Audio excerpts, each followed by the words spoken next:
O woke, ou wokeismo, como a gente fala em português, esse fenômeno, os pais estão envolvidos nesse fenômeno na medida em que é um fenômeno cultural, da indústria cultural, como se falava antigamente, indústria cultural, das redes sociais, de alguns partidos políticos importantes, e de que significa uma pressão sobre a política e sobre a sociedade para atender grupos que seriam subalternos, excluídos das relações de poder, das relações econômicas, objeto de preconceito, né? Tanto que a palavra woke vem da expressão stay woke, que já é uma espécie assim de, como diz, corruptela, que a tradução é desperto, né? Mas é, antes de tudo, despertei. Mas a expressão stay woke, que aparece nos Estados Unidos, significa fique desperto para com o preconceito. Fique desperto para com a violência e a opressão. É daí que vem a expressão. E isso virou uma grande camada da esquerda, porque a esquerda americana é cultural, porque ninguém na esquerda mais quer destruir o capitalismo, porque eles querem um shopping para chamar de seu, certo? Eles querem nichos e espaços dentro de empresa, porque ninguém sabe o que fazer, né? O que fazer com o capitalismo, com o método de produção, e os problemas que ele gera, e tudo vai virando nicho. É que nem quem tem burnout e depois ganha uma puta grana fazendo palestra sobre o burnout. O capitalismo, ele é assim. Você pode, inclusive, ficar rico falando mal dele. Sim. Tudo cabe no mercado, né? O mercado é uma hidra de várias cabeças, assim, né? E aí os pais, por exemplo, isso se torna, e isso está muito forte, apesar de que isso é muito forte no ambiente cultural, audiovisual, na universidade, né? Antes de tudo, porque é aí que surgiu também, né? E foi aí que ganhou corpo. Os pais participam disso, principalmente pais, por exemplo, pais que sejam pais negros, ou um dos dois seja negro, e o filho vai para a escola e sofre preconceito. Isso é um tema que interessa, é óbvio. O tema das cotas acabaram sendo associados ao wokeismo, mas não foi criado pelo wokeismo, é anterior, né? O tema das cotas. Por exemplo, um filho gay ou uma filha lésbica, isso também vai fazer com que os pais fiquem, de alguma forma, movidos, de alguma forma não, obviamente movidos por isso. A sensibilidade com relação às formas de orientação sexual, ou a homoafetividade, como é politicamente correto falar, ela mudou, que isso muda de época para época, né? E ela mudou no sentido que as pessoas, principalmente as gerações mais jovens, estão mais desencanadas com isso, portanto tem menos preconceito. É claro que tudo que significa combate a preconceito faz parte de uma ideologia, portanto você tem que provar que você é puro o tempo inteiro.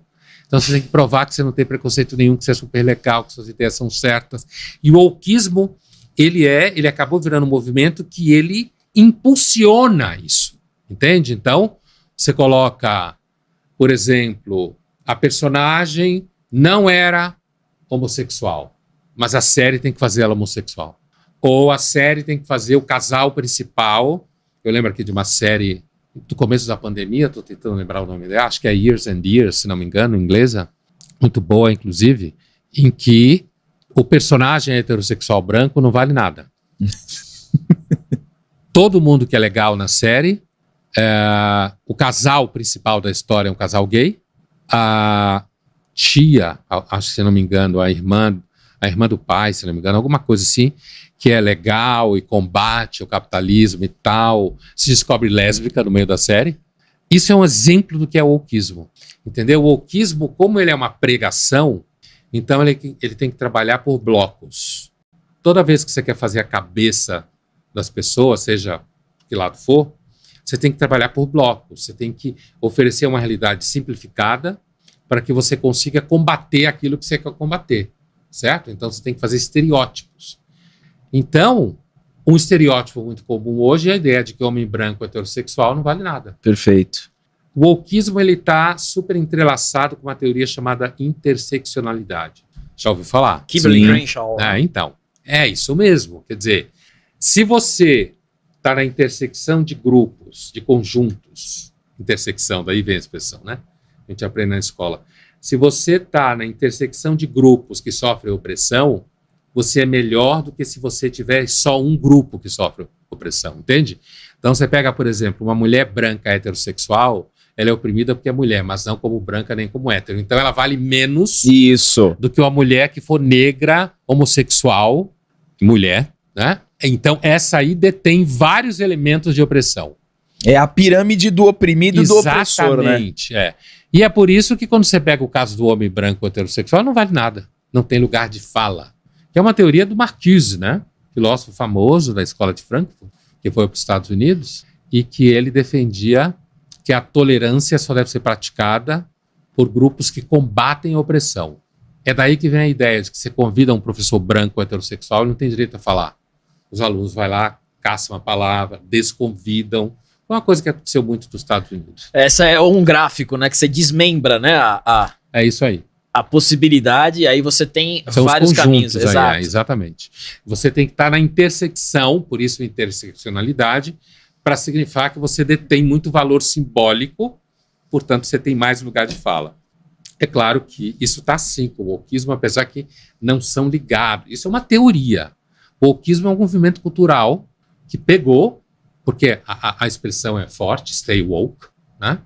E começou principalmente no movimento negro, né, americano, e ela se espalhou. Então você tem, como foi a abertura dos Jogos Olímpicos em Paris, foi o caso clássico de wokeismo, né? Clássico. A França não é nem tão woke assim, quanto é os Estados Unidos ou a Inglaterra. A França é menos, um pouco mais impermeável a coisas americanas, mas você já encontra na parede de Paris escrito assim, igualdade, liberdade, igualdade e sororidade. Não é mais fraternidade. Você já encontra isso em Paris, né? Em certas instituições. A sororidade não funciona, que nem a fraternidade também não funcionou, é óbvio. Nem tampouco a igualdade. Sim. A liberdade funciona mais ou menos, que combina com o consumo, né? Mas igualdade, fraternidade, sororidade.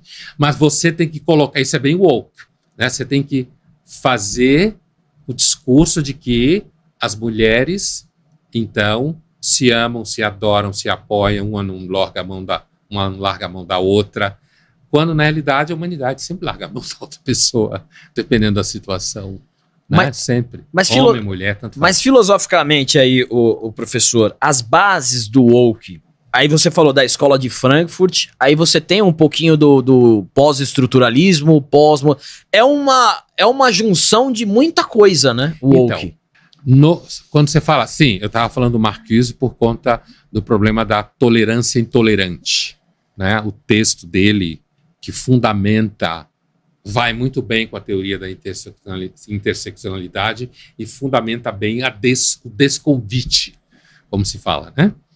Agora, os Estados Unidos têm uma escola filosófica da virada do 19 para o 20, chamada pragmatismo, que no século 20 o maior representante foi um americano chamado Richard Rorty, filósofo, morreu em 2002, se não me engano. Essa escola filosófica, que tem figuras como Peirce, famoso pela semiótica, que se estuda muito em comunicação e tal, e William James, que era um filósofo que dava aula de filosofia e psicologia em Harvard, e irmão do escritor Harry James, que fugiu para a Inglaterra porque achava os Estados Unidos brega, né, o país que ele nasceu e viveu.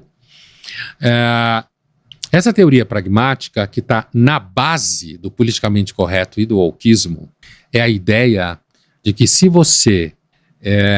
depois eu vou para a relação com a escola de Frankfurt. Se você mudar o modo que as pessoas falam, se você mudar o modo como elas produzem cultura, e aí significa, você pode inclusive colocar um bolchevique negro.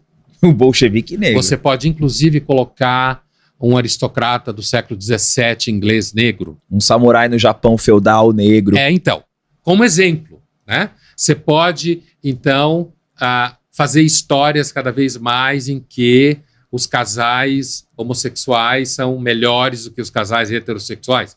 O que significa isso? Significa que você está combatendo na prática o preconceito através da produção audiovisual. E a crença é de que isso vai transformar a sociedade. Você transforma a sociedade por palavras, por gestos e por produção cultural. Tá claro o que eu estou dizendo? Sim, claro. Né? Já a escola de Frankfurt, ela já tinha, ela é posterior ao surgimento do pragmatismo, que é na virada do 19 para o 20, mas muito, muito mais famosa que o pragmatismo. A escola de Frankfurt já havia levantado a bola na Europa, na Alemanha especificamente, de que as ideias têm impacto real no mundo.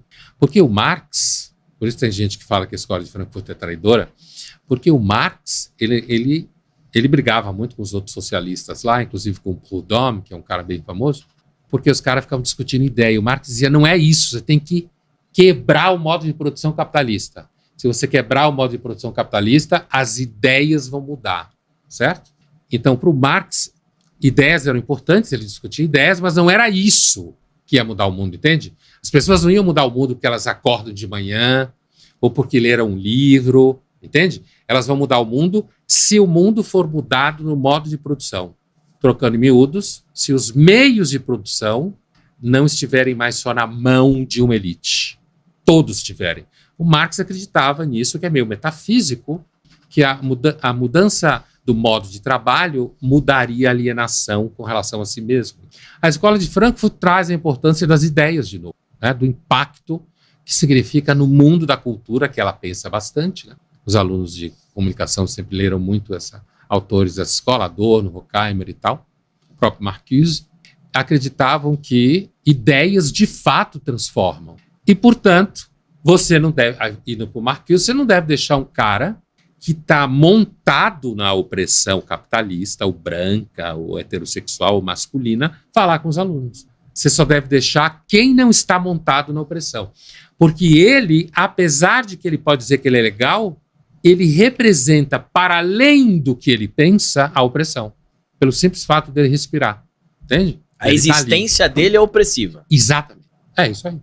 Você, no ano passado, escreveu uma coluna na Folha, né, que tem a manchete: o wokeismo é uma forma de regresso cognitivo e tudo que ele toca vira nada. Xingaram tanto. Sério? Eu não sei porque eu não vejo redes sociais, eu sei pela própria Folha. Não, eu adorei, tá? Não, se te xingaram, aqui desse lado a gente amou. Não, mas tudo bem. Ser xingado faz parte. Sim. Faz parte. Quando você se posiciona, Claro. quando você tem posicionamento, você não vai agradar todo mundo. Graças a Deus. E graças a Deus. E aí eu queria saber agora, pra quem não leu essa coluna, qual que foi a ideia da concepção, principalmente dessa manchete, né? Por que o wokeismo é um regresso cognitivo? E eu queria perguntar, claro, você estuda, já sabe bastante desde da concepção, né, da criação do wokeismo, mas quando que foi a primeira vez que o Luiz Felipe Pondé no CPF foi impactado... PF, pessoa física. Né? Isso. Foi impactado por uma obra woke quando você estava assistindo um filme. Você falou assim, não, peraí. Opa, que é isso que tá acontecendo? O bolchevique negro foi a primeira vez? Não. Quando foi a primeira vez que tu foi impactado e por que o wokeismo ele é um regresso cognitivo? Tá, a primeira vez eu não consigo dizer porque eu não lembro. De forma nenhuma, eu esqueço quase tudo. Eu não lembro. Essas coisas assim, eu não lembro. À medida que eu lembrei aqui dessa série do... Years como and é? Years. Cavalheiro... Não, Cavaleiro do sujeito Cavaleiro? onde tem Cavaleiro Qual que e é, Moscou. ô, João? Cavaleiro em Moscou? O Cavaleiro e Moscou. Que tem o personagem bolchevique que é negro, que é amigo do personagem principal. E russo. E russo. Né? E lembrei do Years and Years, que é antes, comecinho da pandemia, comecinho de 20. Mas, na verdade, quando começa a aparecer o wokeismo, como eu, primeiro, já tinha estudado o pragmatismo lá atrás, no mestrado, né? Como eu já vinha estudando e acompanhando o Politicamente Correto, escrevi livros sobre isso, inclusive, em 2011, acho que foi publicado, 2010, não lembro mais. Quando as práticas woke apareceram, eu rapidamente identifiquei elas dentro da cultura do politicamente correto e um desdobramento empobrecido do pragmatismo. Ou seja, você tem que mudar as palavras, mudar personagens, mudar gestos para que as pessoas mudem. Então você tem que passar, por exemplo, tem gente por aí achando que tem que assistir a série Adolescência com os filhos adolescentes. O que eu acho meio perigoso, porque aquela série não é para adolescentes, é para adultos, né? Então, né? Mas assim, a ideia de que se você passar uma série que fala de misoginia, por exemplo, os meninos nunca mais vão ter atos violentos com as meninas. Primeiro, nem todos os meninos têm atos violentos. E depois, quanto mais você bate nessa tecla, mais você gera um monte de gente que já tem um monte de complexo, que vai virar Red Pill, sei lá, essas incel, Sigma, todo esse universo da machosfera, dos caras que eu costumo dizer que não pega ninguém. Sim. Né? e começa a brigar, falar mal das mulheres, não sei o que e tal, né? E aí, então eu não lembro da primeira vez, mas quando eu fui vendo esse tipo de coisa, eu fui imediatamente reconhecendo o que para alguém que não estava acostumado politicamente correto, e muito menos com os princípios do pragmatismo, não identificaria, entendeu? Assim, eu posso dizer e falar assim, olha, é um absurdo bolchevique russo negro, né? Mas se eu sou aquele que fez a série, primeiro eu posso ter feito isso, inclusive, para ganhar mais dinheiro. No financiamento, não necessariamente na ponta do consumo. Perfeito. Né? No financiamento, né? Para ganhar mais dinheiro. Mas eu posso fazer porque eu acredito na tese de que mesmo que não foi assim historicamente, se eu apresentar isso para gerações mais jovens, elas vão passar a achar que isso é normal. Entende o que eu estou falando? Sim. Então, sabe aquela tese do 1984, do Orwell, que o personagem principal trabalhava refazendo os livros de história? Né? Esse era o trabalho dele, né? Refazer livros de história. Ou seja, reescrever a história. Então, se eu reescrever a história de forma tal a que eu não construa... Quer ver outra coisa woke total? Eu lembrei aqui. 2 filmes de Branca de Neve. Acho que o último também porque a Branca de Neve não é branca, sei lá. Mas eu sei que tem dado pau nos Estados Unidos. Mas assim, acho que ela é latina, alguma coisa. Né? E bem woke. Bem. A atriz, né? Não a personagem. Mas 2 anteriores já apresentavam, eu lembro de um, que a Branca de Neve não tem príncipe, que na realidade é uma besta, o príncipe. Ela meio que tem uma energia com o caçador. Olha o woke aí, ó. O príncipe, a aristocracia, é um babaca. No original não é. O caçador é legal. Classe menos favorecida. Tá vendo? Ou seja, quem vem de classe menos favorecida é mais legal do que o príncipe, que é um babaca, como é nesse filme. E no final a Branca de Neve não fica com ninguém. Ela não fica com ninguém, ela termina aparecendo uma Joana d'Arc. Com a roupa medieval de guerra, líder de um exército. Tá vendo o wokeismo? Ou seja, uma mulher não precisa de homem nenhum. Ela pode ser uma guerreira sozinha, como foi, não foi sozinha, mas foi uma guerreira. A Joana d'Arc morreu queimada como herege, coitada. Mas, entende? O wokeismo tá aí dentro. Porque a ideia é o seguinte, as meninas veem a Branca de Neve e elas não vão mais associar a ideia da princesa. Apesar que tem muitos pais que continuam vestindo suas filhas de princesa, né? Esse aí, ó. Esse é o Branca de Neve e o Caçador. É o nome do filme. Esse é o Caçador, que é legal. Mas ela não fica com ele. No final, ela aparece sozinha. Porque se ela ficar com ele, casar, ter filhos... Aí não pode. Aí quebra o discurso. Exato. Entendeu? Então você faz isso, e aí a ideia é que os jovens e as crianças e as meninas vão assistir isso, e elas vão sair de lá identificadas com o super-homem. Entende? Sim. Elas vão sair identificadas como... Qual foi a crítica inicial muito forte à Mulher Maravilha da Gal Gadot? Né? Aquele que começa na ilha onde só tinha mulheres. Sim. Aquele mito lá. Ilha de Temícera.